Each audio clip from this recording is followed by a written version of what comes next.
If I walk into your house and you have blue LED lights on the ceiling, I am gonna leave. I am gonna leave. I'm going to see myself out. I don't think my interior design eyes can handle it.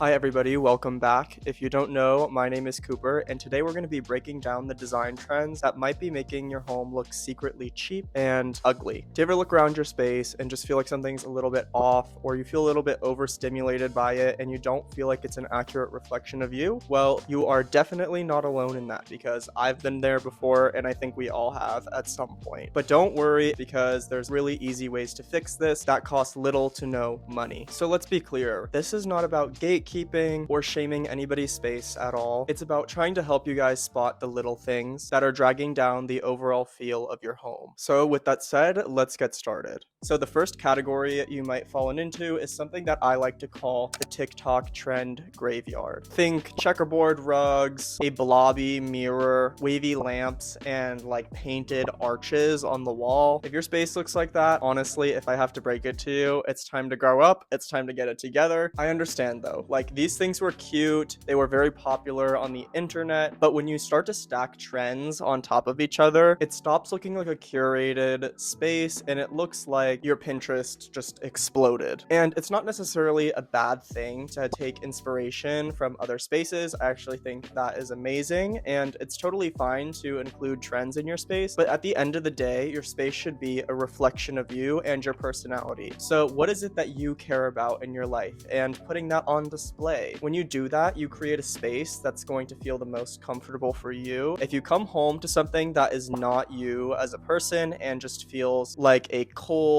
sterile, aesthetic picture from Pinterest, it's not going to feel warm, it's not going to feel nice, and it's just going to feel like you're in somebody else's really ugly house. When it comes to including trends in your space, it's totally fine to experiment with different trends and do something new, but definitely do it on a smaller scale. Your entire space should not be a trend. You're going to stop liking it in 2 months and it's just going to feel off. The next design trap that you might have fallen into is the DIY disaster trap. Listen, I know we all see those videos online of people doing just little fun things around the house, and you know what? Yes, they look fun to do, but at the end of the day, they just look horrible. One of those things that has been really prevalent, especially now, has been peel and stick everything. People are taking it way too far and peeling and sticking things that shouldn't be peeling and stuck. If you don't like your counters and you want to peel and stick them, fine. But don't do a peel and stick of something that's trying to look like another material. It's just not gonna look good. If you want to do a peel and stick, do something simple and solid, or a fine wood grain where there's no panels. It just looks horrible when people do that, especially in their kitchens, and it tends to start peeling and bubbling after a while, and then you just have to replace the entire thing. When it comes to peel and stick, just invest in some better quality stuff. Don't try and imitate other materials that you just don't have in your home,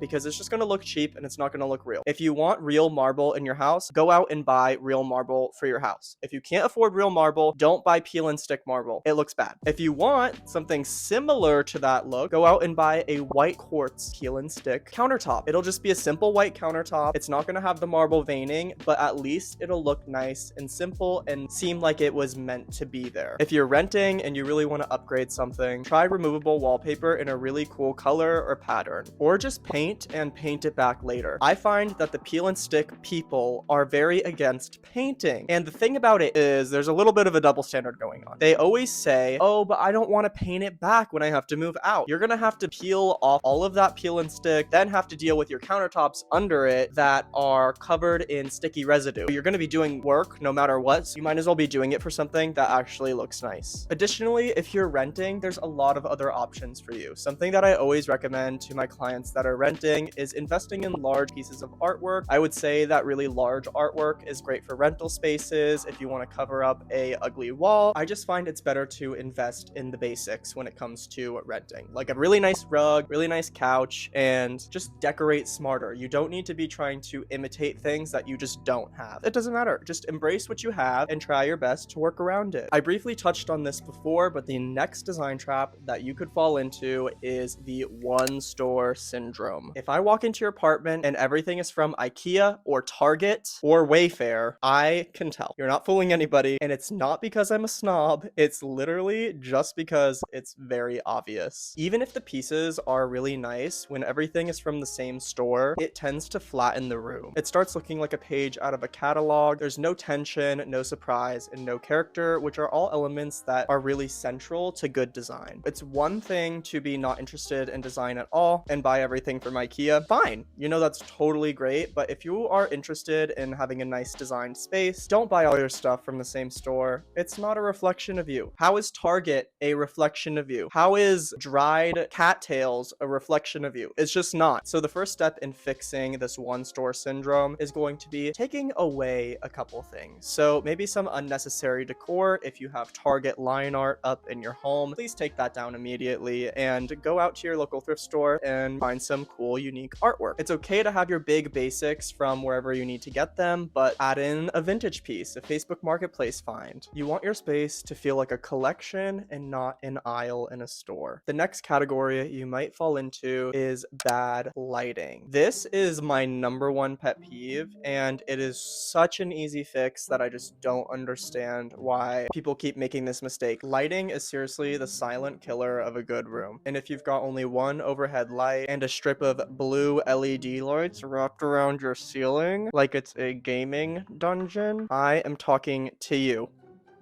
You know who you are. Bad lighting makes everything look worse. It makes your walls look worse. It makes your furniture look worse. It makes you look worse. If your apartment or home feels cold and you can't figure out why, this might be the culprit. Even if you have the ugliest lamp in the world and it has good lighting in it, you know, I let it slide. I'm fine with that. If I walk into your house and everything is ugly but the lighting's good, I'm happy to be here. Even if you have a beautifully designed space and then all of the light tone is cold, I'm just not gonna like how it feels in there. I'm not. And honestly, guys, this is such an easy fix. If you have those LED lights up on your ceiling, please take them down. That's not how they're supposed to be used. And if you have cool tone light bulbs, replace them with warm tone. I would always recommend bulbs that are under 3000 kelvins. It'll say that on the box. And if your problem is with overhead lighting, just go out to your local Goodwill and grab a couple lamps. They're about like $10 a piece usually. Like, the lighting in your home should not feel like the lighting in my video right now. That is like crazy. I'm being blinded by 3 different lights right now. So this next one might be a little bit controversial, and please, I ask that you don't be offended here, because none of this is out of malice. It's all about trying to help you guys improve your own spaces. The next category you might fall into is faux luxury. What I say when it comes to design, at the end of the day, don't try and be something that you're not. Don't try and imitate luxury if you are not a extremely wealthy person. You shouldn't have spray painted gold objects in your home, faux crushed velvet, and fake marble that's bubbling out on the corners. That's not luxury, that's just cosplay. Trying to make your space feel expensive shouldn't be your goal. Your goal should be to make your home feel comfortable and inviting. You might want to reassess your priorities if you think that your home needs to look expensive or look impressive to other people. It should just feel nice to you. And if that is what makes you happy, all to you. But it will definitely make your space feel cheap. You don't need a lot of money to have good taste. So what you can do if you're having this problem is start to incorporate some natural materials. I always think natural materials are the best solution when it comes to spaces that feel cold or feel just very cheap in general, because a lot of the times natural materials are not too expensive and will look authentic in your space. Think natural wood, ceramics, wool, and linen. They all add richness to your space without being too flashy, and even if you're buying them secondhand, they're still gonna elevate your home way more than any fake gold item would. The last reason why your space might be feeling cheap is because you still haven't moved on from your dorm room. You might be asking, what does that even mean? Okay, so this one hurts because I used to be guilty of it too. But if all of your furniture is pushed up against the wall, your rug is too small, and there's no flow in the room, it's just gonna look like a dorm room. Good layout can honestly separate like a cute apartment to a designed one. You can have really beautiful pieces, but if they're not arranged well, it just kills the vibe. All right, so how can we fix this, right? First up is going to be, if your couch is pushed up against the wall, you need to float it out. just a little bit. You might notice behind me that I have a couch right here. It is floated out from the back of the wall just to make the living room feel a little bit more intimate and cozy, as well as to be able to fit my window treatments behind it. You also want to consider anchoring the space using a rug if your rug is too small. The general rule of thumb is to have a rug that covers all the front legs of the furniture in the room. And I understand that rugs can be very, very expensive. I really do. What I would say my advice is here is to save up and get something that you're really gonna love and that's really gonna last a long time. This rug was so expensive, if I'm being honest, but it was 100% worth it. And I see myself having it for the next,